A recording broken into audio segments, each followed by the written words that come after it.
Jika mereka ingin mengadili saya dan mengeksekusi saya demi Irak, biarlah demikian. Bahasa tidak pernah netral. Kata normalisasi telah menjadi istilah yang sangat sensitif secara politik. Sering digunakan sebagai singkatan untuk normalisasi hubungan dengan Israel. Sebuah isu yang dapat memicu kemarahan seketika. Pada tahun 2022, Parlemen Irak mengesahkan undang-undang yang secara tegas mengkriminalkan segala bentuk hubungan dengan Israel. Undang-undang ini melarang hubungan diplomatik, politik, ekonomi, budaya, dan bentuk relasi apapun. Hukuman bagi pelanggarnya bisa mencapai penjara seumur hidup, bahkan hukuman mati dalam kasus tertentu.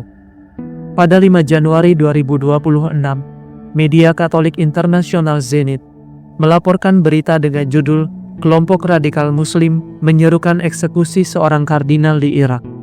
Satu kata yang diucapkan dari mimbar pada hari Natal telah menempatkan salah satu pemimpin Kristen paling terkemuka di Timur Tengah dalam tekanan yang terus meningkat.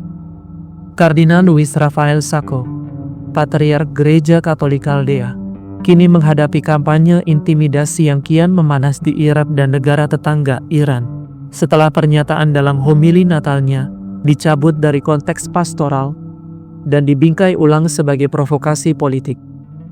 Inti kontroversi ini terletak pada istilah Arab yang lazim diterjemahkan sebagai normalisasi. Dalam misa malam Natal 24 Desember 2025, di Gereja Katolik Syriak, Maria Bunda Keselamatan Baghdad, yang dihadiri oleh Perdana Menteri Muhammad Shia al-Sudani, Patriark Sacco menggunakan kata normalisasi ketika berbicara langsung kepada Perdana Menteri al-Sudani dalam misa. Ketika ia mengucapkan, "Tuan Perdana Menteri, ada pembicaraan tentang normalisasi, dan saya berharap pemerintahan baru akan memastikan bahwa normalisasi terjadi di Irak dan demi Irak." Menanggapi hal itu, Perdana Menteri Sudani segera memperjelas sikap pemerintah. "Di Irak kita tidak membutuhkan normalisasi. Yang kita butuhkan adalah persaudaraan, kasih, dan hidup berdampingan. Ini adalah komitmen moral, religius, konstitusional, dan hukum yang mengatur hubungan kita." Pernyataan Perdana Menteri Sudani dipahami banyak pengamat sebagai upaya menarik garis batas politik negara dan meredam kemarahan publik, bukan sebagai pembenaran terhadap ancaman atau kekerasan terhadap pemimpin gereja.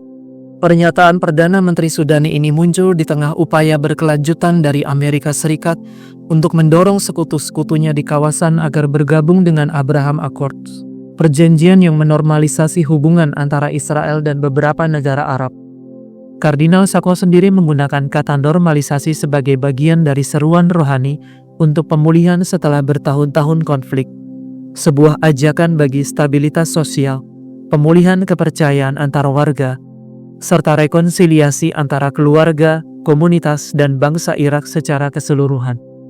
Menurut Patriarkat Kaldea, maksud tersebut jelas bersifat religius, berakar pada pesan Natal tentang damai dan pembaruan, serta sepenuhnya terlepas dari geopolitik kawasan. Namun dalam situasi Irak yang sangat sensitif, bahasa tidak pernah netral. Kata normalisasi telah menjadi istilah yang berbahaya secara politik, karena sering dipahami sebagai upaya normalisasi hubungan dengan Israel. Isu yang dapat memicu kemarahan besar dalam waktu singkat.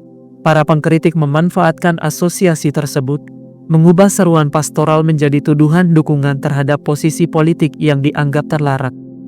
Dalam hitungan jam, narasi di dunia maya mengubah pesan Natal menjadi tuduhan pengkhianatan politik.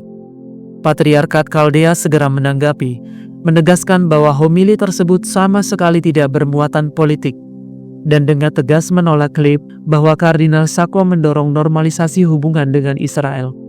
Para pejabat gereja menegaskan kembali bahwa pesan itu berfokus pada perdamaian, persatuan nasional, dan martabat Irak. Tema-tema yang sejak lama menjadi ciri pelayanan publik sang patriark. Namun klarifikasi tersebut tidak cukup meredam reaksi keras. Apa yang bermula sebagai penyimpangan makna kata dengan cepat berubah menjadi sebuah kampanye. Seruan untuk penyelidikan dan penuntutan beredar di media sosial dan lingkaran aktivis. Beberapa pihak bahkan melangkah lebih jauh, melontarkan ancaman yang melampaui retorika dan masuk ke wilayah intimidasi. Menurut laporan yang dimuat oleh media Kaldea, sejumlah kelompok Islamis meningkatkan tuntutan mereka, hingga menyerukan bukan hanya penangkapan sang patriark, tetapi bahkan eksekusinya. Seorang ulama Syiah terkemuka, Muqtada al-Shadar, mengatakan, normalisasi adalah kejahatan, dan hukum Irak telah menetapkan hukumannya. Siapapun yang mempromosikan atau menyerukannya, siapapun orangnya, tidak akan lolos dari hukuman. Tanggapan Kardinal Sacco sendiri, sebagaimana dilaporkan, menegaskan keseriusan situasi sekaligus kedalaman komitmennya terhadap tanah airnya. Ia menyampaikan, "Jika mereka ingin mengadili saya dan mengeksekusi saya demi Irak, biarlah demikian." Pernyataan yang keras dan menggetarkan ini mencerminkan posisi rapuh para pemimpin Kristen di kawasan di mana bahasa teologis dapat dipelintir menjadi bukti politik, dan di mana seruan damai dapat membawa resiko pribadi. Peristiwa ini menunjukkan betapa sempit dan rentannya ruang bagi orang-orang yang ingin berbicara tentang persatuan tanpa membawa kepentingan politik di tengah masyarakat yang sudah terpecah dan penuh ketegangan. Dalam homili Natal tersebut, Kardinal Sacco tidak menyebut Israel, politik luar negeri, atau hubungan diplomatik apapun. Umat Kristen di Irak merupakan minoritas kecil yang telah mengalami penurunan drastis akibat perang, ekstremisme, dan migrasi. Para pemimpin gereja sering berada di posisi sulit, berbicara tentang damai tanpa terseret politik, namun tetap diawasi ketat oleh berbagai pihak.